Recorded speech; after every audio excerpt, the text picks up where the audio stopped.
46절로 끝절까지 보시겠습니다.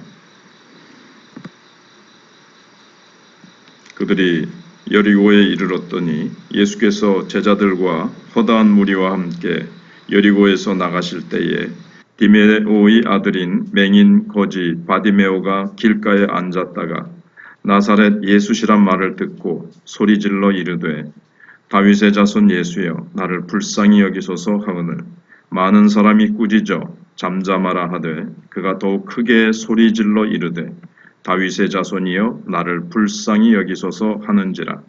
예수께서 머물러 서서 그를 부르라 하시니 그들이 그 맹인을 부르며 이르되 안심하고 일어나라.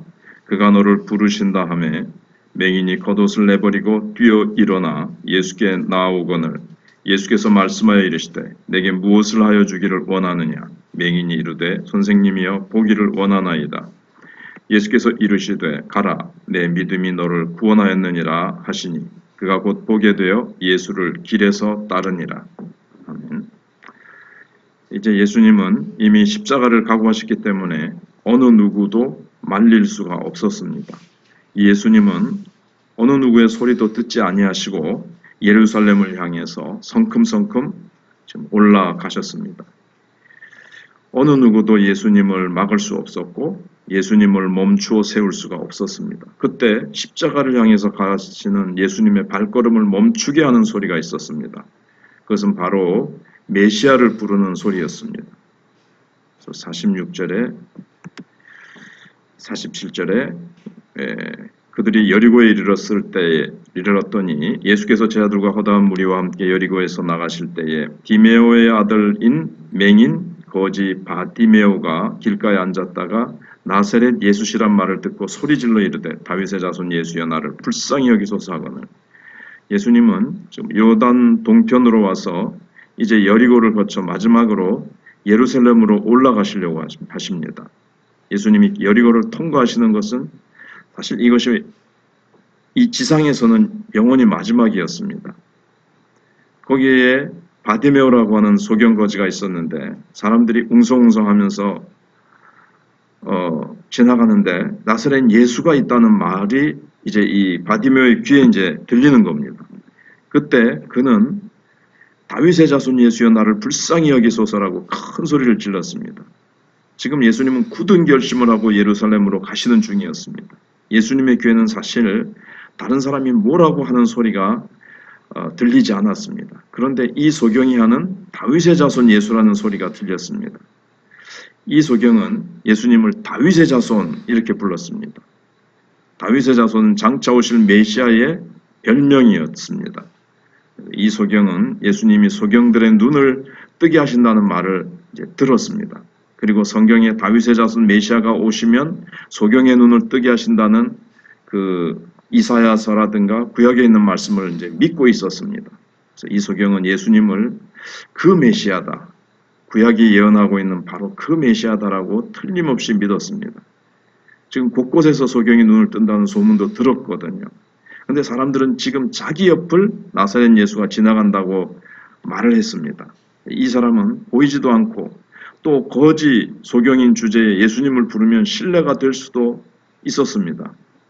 그러나 지금 바디메오는 뭐 그런 거 따질 형편이 아니죠. 예수님이 메시아라면 절대로 자기가 부르는 소리를 외면하지 않으실 것이라는 믿음을 가지고 있었습니다.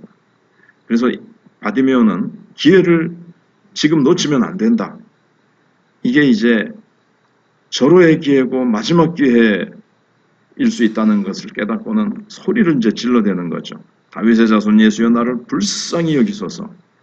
성경에서 믿음의 축복을 받은 사람들은 전부 수동적으로 소극적으로 가만히 있었던 사람들이 아닙니다. 자신에게 기회가 주어졌을 때 절대로 놓치지 않고 예수님께 나아가 부르짖고 안되면 지붕을 뜯고 사람을 내려 보내는 그런 적극적이고 그런 믿음의 행위가 있었습니다. 우리는 신앙이 너무 내성적이 되면 안 됩니다. 부흥의 기회가 왔을 때 붙잡아야 되고 하나님의 축복의 때가 왔을 때 소리를 질러야 됩니다.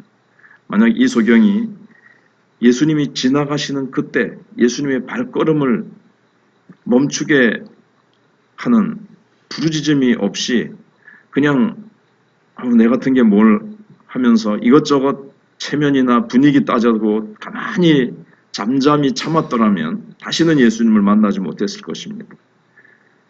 유감스럽게도 주위 사람들은 거지가 떠든다고 막 야단을 쳤습니다. 지금 예수님을 만나려고 순서를 기다리고 있는 사람들이 많이 있었기 때문에 그렇습니다. 그리고 지금 자기들이 예수님을 모시고 가는데 거지가 너무 시끄럽다는 겁니다. 하지만 이 소경은 더 큰 소리로 예수님을 불렀습니다. 그때 예수님이 멈추어 서셨습니다. 예수님을 멈추어 서게 하는 것, 부르짖음이죠. 십자가를 향하여 가던 예수님이 이 소경이 외치는 소리를 듣고 멈추어 서셨습니다. 그리고 나서 소경을 데리고 오라 이렇게 말씀하십니다. 그때서야 사람들은 안심하라고 하면서 너를 예수님이 부르신다고 하니까 소경은 겉옷을 다 팽개치고 예수님 쪽을 향하여 달려갔습니다. 그러자 예수님이 무엇을 원하느냐고 물어보셨습니다. 그 소경은 분명히 대답했습니다. 선생님이여 보기를 원하나이다. 사람들은 흔히 소리를 지르는 것까지는 되는데 정작 무엇을 원하냐고 물으면 갑자기 할 말을 잃어버립니다. 정말 자기가 원하는 것이 무엇인지 모르기 때문입니다. 이건가 저건가 이거 달라 그럴까 저거 달라 그럴까 근데 이 소경은 원하는 것을 분명히 알고 있었기 때문에 즉각적으로 대답이 이제 준비되어 있었던 겁니다. 선생님 보기를 원합니다. 그 당시에 이거는 불가능입니다. 지금은 개한 수술도 하지만 지금 그때는 뭐 소경이 눈을 뜬다는 것은 하나님의 능력으로 기적이 아니면 안 되죠. 그래서 그는 확실하게 대답을 합니다. 보기를 원합니다. 뭐 깡통 바꿔주시고 겉옷도 새 것으로 하나 주시고 나를 괴롭히는 깡패들을 좀 혼내달라 뭐 이런 거 아닙니다. 자기에게 가장 불가능한 거지만 담대하게 당신은 메시아지 않습니까? 내 눈을 고쳐 주실 수 있습니다. 그런 믿음이 딱 들어있는 거죠. 그래서 그 믿음 그대로 대답한 그대로 응답을 받았습니다. 기도한 대로 응답을 받았습니다. 예수님은 이 소경의 말을 듣고 가라 내 믿음이 너를 구원하였느니라 이렇게 말씀을 하셨습니다. 예수님이 오케이 하는 동시에 이 소경은 보게 되었습니다. 찬송가 중에서 인내하신 구세주여를 쓴 페니 크로스비라는 여자 시각장애인이 있었죠. 그는 이 바디메오의 말씀을 듣고 큰 은혜를 받았다고 합니다. 그래서 주여 주여 내 말 들으사 죄인오라 하실 때에 날 부르소서 이런 찬송을 이제 만들었습니다.